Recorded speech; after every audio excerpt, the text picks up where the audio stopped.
नमस्कार मित्रों, मैं योगाचार्य अंकित त्रिपाठी। आज मैं जो आपको बताने जा रहा हूँ वो मोटापा के रोगियों के लिए योग बताने जा रहा हूँ कि किस प्रकार योग के द्वारा आप मोटापा अपना दूर कर सकते हैं।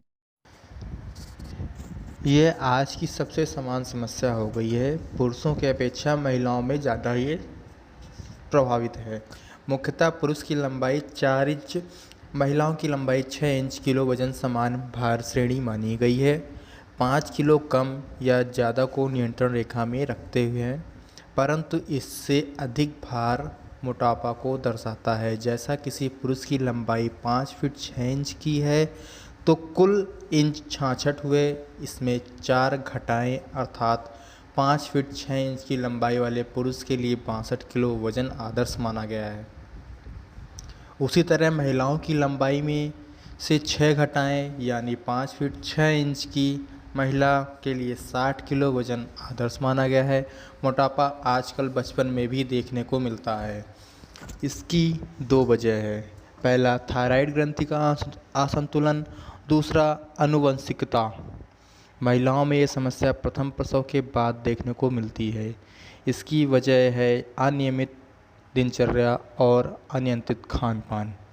सामान्य क्रम में मोटापा अक्रियाशील जीवन शैली को अपनाने से ही होता है।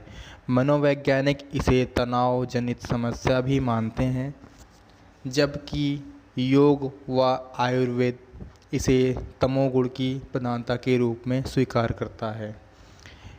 योग के द्वारा योग चिकित्सा जो सिद्धांत है, इसको मोटे लोग बहुत जल्दी अभ्यास करके तुरंत आराम पा लेंगे, ऐसा नहीं है। उन्हें हल्के और प्राणिक प्रभाव को बेहतर बनाने वाले अभ्यास ही लाभ पहुंचाएंगे। धीरे धीरे शरीर सबल होता जाएगा और अभ्यास की जटिलता एवं संख्या बढ़ती जाएगी।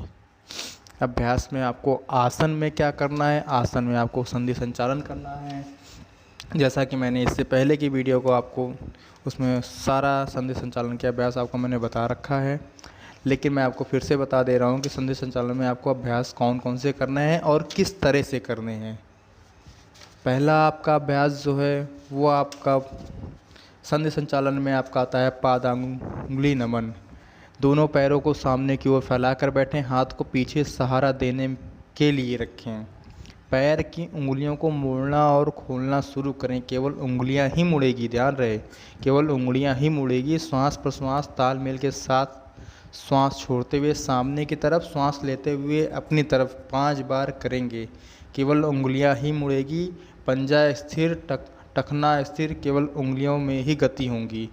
5 बार अभ्यास करने के बाद थोड़ी देर का विश्राम, अभ्यास के प्रभाव को जानने का प्रयास कीजिए।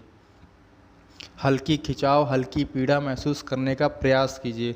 अगला अभ्यास आपको जो करना है वो गुल्फ नमन है। दोनों पंजों को आगे पीछे करना है, उंगलियां स्थिर, केवल टखनों में गति ध्यान में रखिए। श्वास लेते हुए पंजा आगे और श्वास छोड़ते हुए पीछे। श्वास प्रश्वास के तालमेल के साथ पूरी चेतना और सजगता ठकने के आसपास कहाँ की नसें खिंच रही हैं, कहाँ पर हल्की पीड़ा उत्पन्न की जा रही है, सारी चेतना सजगता अभ्यास के प्रभाव में आसपास रखेंगे। 5 बार इस अभ्यास को करें, इसके बाद थोड़ी देर का विश्राम करें। अभ्यास करने का जो समय होगा वो सिर्फ और सिर्फ मात्र 2 से 5 सेकंड का ही होगा। तीसरा आपको करना है गुल्फ घूर्णन। एक पैर को मोड़कर जांघ के पास रखिए, एक हाथ पैर के ऊपर और एक हाथ टखने पर। हाथ की सहायता से टखने को गोल गोल घुमाइए। एक श्वास में 1 बार, 5 बार क्लॉकवाइज, 5 बार एंटी क्लॉकवाइज। जहाँ पर दर्द महसूस हो रहा है वहाँ पर हल्की मसाज कीजिए। बेहतर रक्त की प्रवाह, बेहतर प्राण का संचार अनुभव कीजिए। अब दूसरे पैर से इसी तरह का इसी अभ्यास को करेंगे। चौथा आपका आता है जानु नमन। जांघ के नीचे अपनी हथेलियों को फंसाइए, घुटनों को मोड़ना है और खोलना शुरू कीजिए। सांस लेते हुए खोलिए, सांस लेते हुए, सांस छोड़ते हुए मोड़िए। एक जमीन को छुएगी नहीं, एड़ी जमीन को छुएगी नहीं, ऊपर ही ऊपर लाना और ले जाना है। है। खोलते वक्त घुटना सीधे रखने का प्रयास करेंगे। पूरी सजगता, पूरी चेतना घुटने के आसपास रहे। सांस पर श्वास के तालमेल के साथ 5 बार बाएं, 5 बार दाएं श्वास लेते हुए खोलिए और श्वास छोड़ते हुए मोड़िए। फिर थोड़ी देर का विश्राम प्रारंभिक स्थिति में करेंगे। अभ्यास का प्रभाव जानने का प्रयास करें। अगला अभ्यास आपका जानु चक्र। जानु के नीचे हाथों की कोहनियों तक फंसाइए। अब घुटनों को गोल गोल घुमाना है। जितना बड़ा चक्र बना सकते हैं बनाने का प्रयास कीजिए। श्वास लेते हुए ऊपर और श्वास छोड़ते हुए नीचे। एक श्वास में एक बार क्लॉकवाइज और एंटी क्लॉकवाइज 3 से 4 बार करेंगे। अभ्यास के प्रभाव को महसूस कीजिए। जांघ की मांसपेशियां, पिंडली की मांसपेशियों में खिंचाव महसूस कीजिए। जोड़ों और टखनों में हल्का दर्द महसूस कीजिए। उधर छेद का हल्का दबाव दिया जा रहा है, महसूस कीजिए। 5-5 बार दोनों दिशाओं में करेंगे। फिर दूसरे पैर से पहले की तरह करेंगे। छठवां अभ्यास आपका है जानुफल का कर्षण। घुटने की मांसपेशियों को सिकोड़िए और छोड़िए। श्वास लेते हुए मांसपेशियों को अपनी तरफ खींचिए। थोड़ी देर रुकिए। श्वास छोड़ते हुए मांसपेशियों को ढीला कीजिए। 5-5 बार अपनी श्वास और समय के मुताबिक। फिर थोड़ी देर का विश्राम। जानुफलक आकर्षण विशेष तौर से घुटने के दर्द के लिए असरकारक है। गठिया में घुटने को बहुत ज़्यादा दर्द देता है। ऐसी स्थिति में यह अभ्यास काफ़ी लाभदायक है। अगला अभ्यास आपका अर्धतितली आसन है। एक पैर को मोड़कर दूसरे पैर की जांघ के ऊपर रखिए। एक हाथ टखने के ऊपर, एक हाथ जांघ के ऊपर रखिए। हाथ की सहायता से घुटने को ऊपर और नीचे लाइए। श्वास लेते हुए ज़मीन की तरफ, श्वास छोड़ते हुए अपनी तरफ घुटने को लाइए और ले जाइए। बहुत ही धीरे धीरे 5-5 बार दोनों पैरों से किया जाएगा। 8वां अभ्यास आपका पूर्ण तितली आसन है। दोनों पैरों के पंजे आपस में मिलाइए। दोनों हाथों को पैर में के पंजों में लॉक कीजिए। घुटने को ऊपर नीचे करें। सामान्य श्वास के साथ रीढ़ की हड्डी सीधी, सीना खुला हुआ।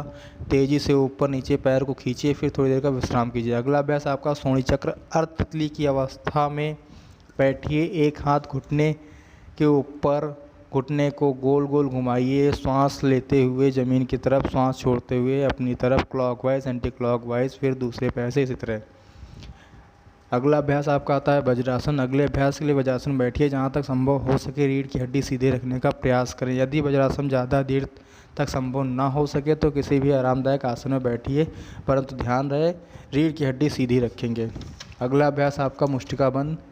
हाथ को कंधे की सीध में ऊंचा उठाएं। कोहनी सीधी रहेगी। अंगूठे को अंदर रखिए एवं मुट्ठी बांधिए। श्वास लेते हुए खोलिए और श्वास छोड़ते हुए मोड़िए। अगला अभ्यास आपका मणिबंध नमन। हथेली को सीधा रखते हुए कलाई को ऊपर नीचे मोड़िए। श्वास लेते हुए ऊपर की तरफ, श्वास छोड़ते हुए नीचे की तरफ मोड़ें। हथेली सीधी रहेगी। श्वास पर श्वास के साथ करें। अगला अभ्यास आपका मणिबंध चक्र है। मुट्ठी बांधकर कलाई को गोल गोल घुमाएं। एक श्वास में एक बार बाहर से अंदर, फिर अंदर से बाहर। 5-5 बार दोनों दिशाओं में। फिर थोड़ी देर का विश्राम। हथेलियों को जांघ के ऊपर रखिए। भुजाएं हल्की पीड़ा को उत्पन्न की गई है, इसको महसूस कीजिए। अगला अभ्यास आपका आता है कोहनी नमन। कोहनी नमन में आपको कोहनी को मोड़ना है और खोलना है। श्वास लेते हुए सामने की तरफ, श्वास छोड़ते हुए अपनी तरफ कंधे तक ले जाएं। फिर बगल की तरफ लाएं और ले जाएं। सारी सक्रियता कोहनी के आसपास। फिर थोड़ी देर के लिए विश्राम। अगला अभ्यास आपका आता है स्कंद चक्र।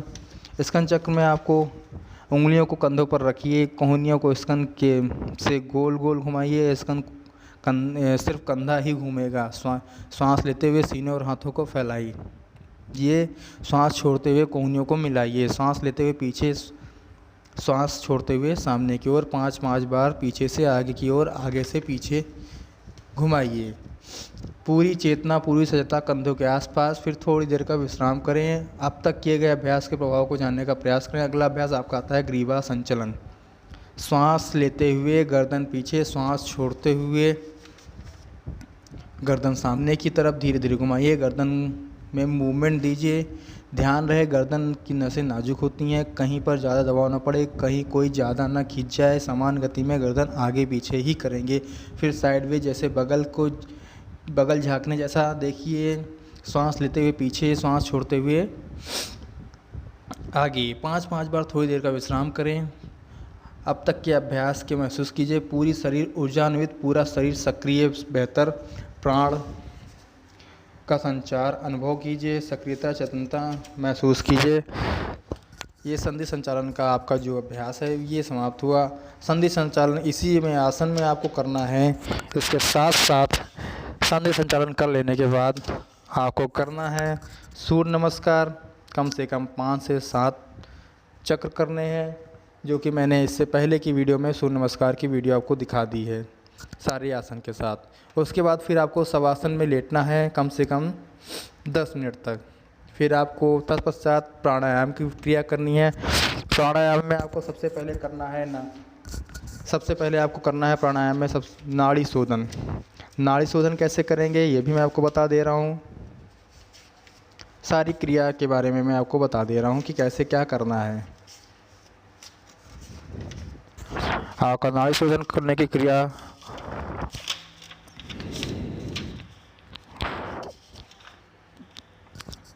किसी भी ध्यानात्मक आसन, पद्मासन, सिद्धासन, सुखासन आदि में बैठें। घुटनों पर मेरुदंड, गर्दन सीधी रखें। संपूर्ण शरीर स्थिर करें, नेत्र बंद और कुछ देर तक सजगता श्वास पर रखें।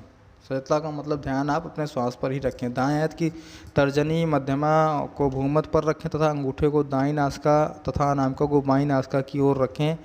अब दाईं नासिका को बंद करते हुए बाईं नासिका से क्षमता अनुसार धीमी गति से श्वास लें। क्षमता अनुसार अंदर रोकें तथा दाईं नासिका से धीरे धीरे बाहर छोड़ें। प्रयास रहे कि श्वास लेने, रोकने एवं छोड़ने का समय अनुपात लगभग समान हो। प्रारंभिक अवस्था में यदि श्वास अंदर रोकने में कठिनाई हो रही है तो बिना रोके ही क्रिया संपन्न करें। अब यही क्रिया दाईं नासिका से संपन्न करें। यह एक चक्र नाड़ी शोधन का प्राणायाम हुआ। प्रारंभ में 5 चक्र से प्रारंभ करें, बाद में धीरे धीरे चक्र को बढ़ाएं। ठीक इसी प्रकार दाएं नासिका से करें, फिर दोनों नथुनों से लेकर मुंह से छोड़ें। सावधानी आपको इसमें बरतनी है। हृदय रोगी, उच्च रक्तचाप एवं अन्य जीर्ण रोगी बिना कुंभक के इसे कुशल मार्गदर्शन की देखरेख में ही करें। फिर आपको इसमें करना है जो क्रियाएं करनी है। क्रियाएं में आपको तत्पश्चात करना है कपालभाति। कपालभाति प्रारंभ में स्थिति में आपको कम से कम 25 बार करना है, फिर जितना आपकी क्षमता अनुसार अपने आप कर सकते हैं। सावधानी आपको इसमें बरतनी है। यदि उच्च रक्तचाप व हृदय रोग से पीड़ित हैं तो पहले उसे नियंत्रित कर लें। नियंत्रित करने का तरीका है सुबह शाम टहलने का क्रम बनाएं। तनाव मुक्त रहने का प्रयास करें। अधिक चिकनाई युक्त भोजन न लें। किसी भी तरह के व्यसन का परित्याग करें। जीवन के प्रति सकारात्मक रूप अपनाएं। अगर आपको मेरा वीडियो अच्छा लगा हो तो आपसे विनम्र निवेदन है कि मेरा चैनल सब्सक्राइब कर दीजिए, शेयर कर दीजिए और बेल आइकॉन दबा दीजिए। अगला जो मैं आपको बताऊंगा, अगला जो मेरा वीडियो होगा वो आपके डायबिटीज़ रोगों के लिए होगा कि किस प्रकार डायबिटीज़ को दूर कर सकते हैं योग के द्वारा। धन्यवाद। आपका मित्र योगाचार्य अंकित त्रिपाठी।